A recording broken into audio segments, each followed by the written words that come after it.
Hello, ladies and gentlemen. Welcome back to another episode here on European Confessions. The following story that you're going to be listening to, it was sent to me by one of our dear sister. The message reads like this. Hello, Brother Nashi, how are you?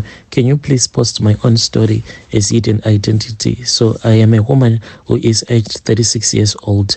I met my husband when I was working here in South Africa. So this guy, he had came to South Africa for a vacation, but we go to the same church. So when we were at church, that was when I met him. He then proposed love to me, but it was not like me and him, but he went to the church elders and told them that he was in love with me. So in our church, like you are not allowed to have two wives, but since he has a lot of money, then they allowed him to speak with me. So I was then called to the elder's house and I immediately agreed because I could see that this man, he could change my life because he has a lot of money. He owns a lot of these trucks that carry copper from our country in Zim and bringing them to South Africa, as well as a couple of mines.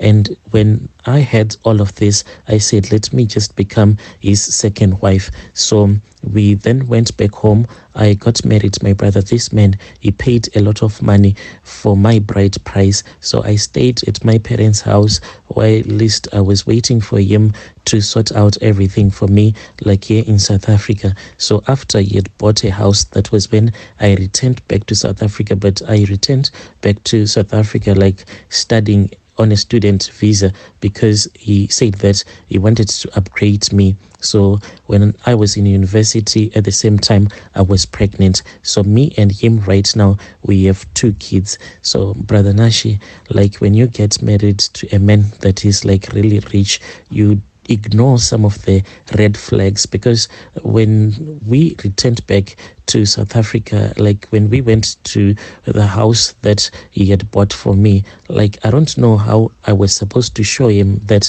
I was happy. I don't know if I was supposed to go on my knees or what. So we went around the house and I thanked him and I told him that I was really happy. But later on during the evening, when we were making love, he then said that, why are you not moving your waist? Like he wanted me like to give him really good that night. So this was like the way that I used to give him all along, and he got so angry and he then got out of the bedroom. So I thought that maybe he had gone somewhere else, and when I woke up, I heard the sounds of people that were making love. My heart was broken, and at that time I was pregnant. And when I got out of the bedroom, I then found out that it was him and this other South African young woman. I thought she was just a prostitute because she said that he had just picked her up in the street. So they were just making love on the couch. No condom, no what. My heart was broken, my brother. And after he had slept with that young woman, he then came and he forced himself on me. So that was like the first red flag. And the problem was that when he forced me, you know, when you are pregnant, the hormones, they will be controlling you. And I then started hating him. And each and every time when he would want to make love to me, he had to force me. And this would make me to hate him even more, until one day he slapped me and he started beating me up. The way that he beat me up on that day is like this. So he was busy watching football, and then we started speaking, and I don't know if I answered him wrong, because he said that you do not respect me. So when he said that you are disrespecting me, that was when he grabbed my braids. Then he started hitting me. He was like hitting me really hard. Even right now when it is cold, like my back, it is very painful because he was hitting me really hard, punching me when I was pregnant. I even struggled. It is just that I gave birth at a private hospital, so they were taking like really good care of me, but I was struggling to push because like my back, my spinal cord, it is too sensitive. It was really painful. So after I had given birth, that was when he started like to give me negative comments. It was like, your breasts now, they are no longer that attractive. And I said, but it is because I am breastfeeding your child. Each and every time that I am breastfeeding him, then my breasts, they're not going to be what they used to be, because he used to tell me that the reason as to why he fell in love with me, it is because my breasts, they were so small. So he said that he enjoyed touching them.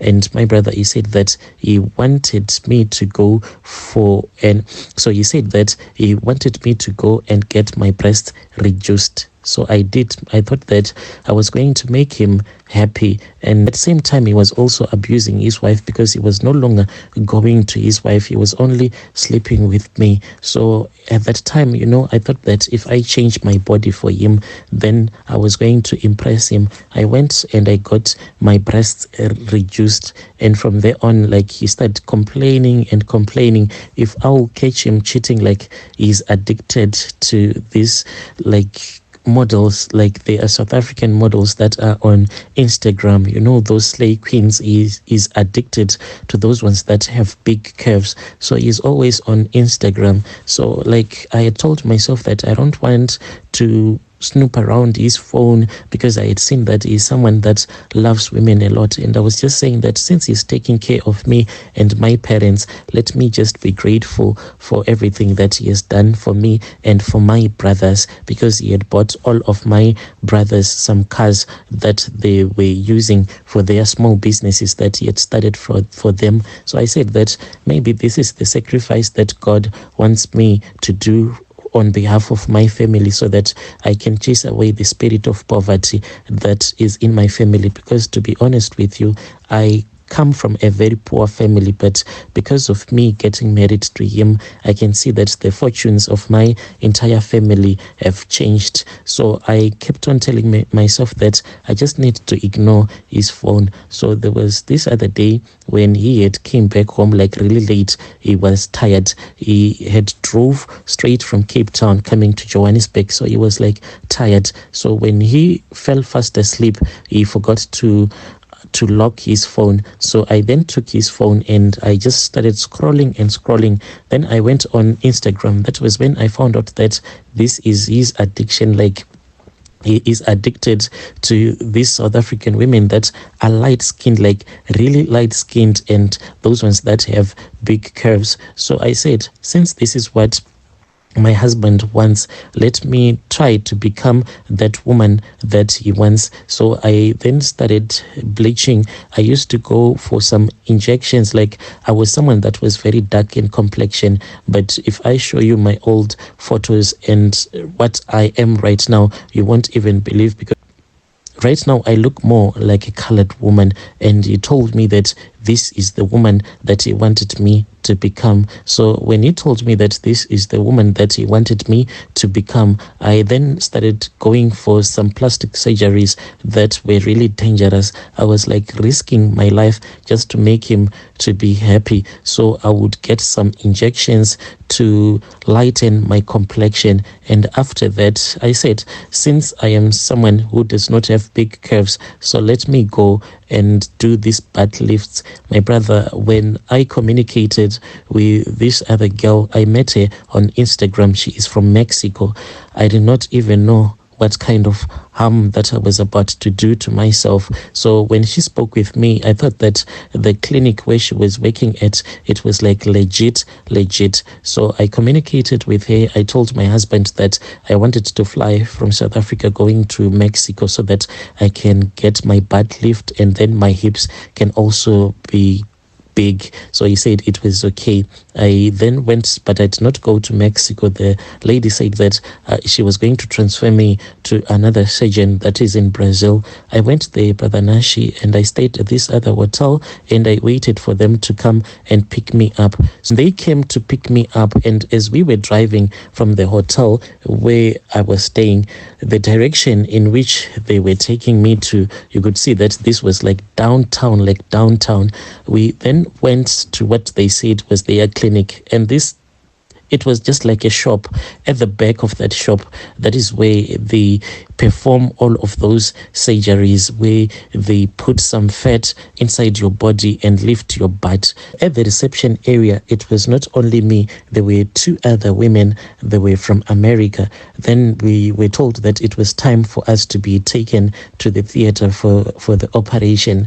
My brother, the operation, it is just one operating room. So there were a couple of beds that were there. So I was taken to another bed, then the other lady on another bed, and the other lady was on another bed. So these beds, my brother, they are less than like 2 meters from each other, because these two surgeons that were operating on us, what they were doing is that when they have done something on me, then they'll just turn around and then they would work on the other girl, then they will move on to the other girl.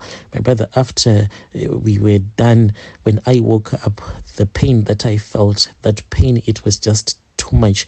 Even right now, when I think about that pain that I had to go through when I was now recovering, I even get some panic attacks. So after they said that I was now okay, they gave me a lot of painkillers, and then I flew back to South Africa. When I came here to South Africa, my husband, indeed, he was impressed with his new toy, and I thought that this was going to make him to stop cheating on me. But my brother, this man, I don't know how many women he wants to sleep with.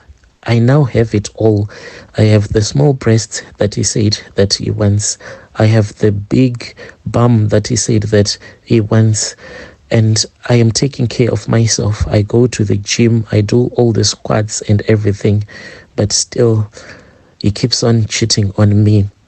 He even said that I should go and speak with my grandmother. So I did not know that in our culture, when your husband tells you to go and speak with your auntie or your grandmother, he wants you to go there so that they can train you how to please a man in bed. So when I returned back home, that was when my grandmother told me to remove my underwear.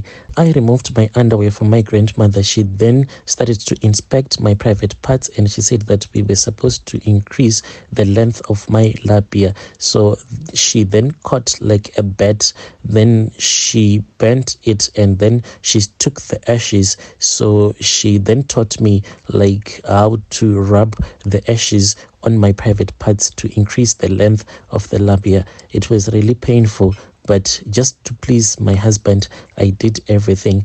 After I had healed, that was when I was taken to the school that we call Chinangwari. So I then went to that school. So the lady that was training me, she was quite an old lady. She was using a needle. What she will do is that she will stick that needle on that reed mat, because I was sleeping on a reed mat. Then she will tell me to lift my bum into the air, and each and every time when I will try to like lie down again, then that needle, it will stab me. So whilst I was lifting my bum in the air like that, she would then tell me to shake my bums and to move my waist in a circular motion. And I was taught everything. Like in bed right now, if my husband was someone that is grateful, he should stop cheating. But with everything that I have done for him, he still cheats on me, and I don't know what he wants. I don't know what my husband wants. Your dear listeners, right there was a message that was sent to me by our dear sister. Strange things do happen in this world.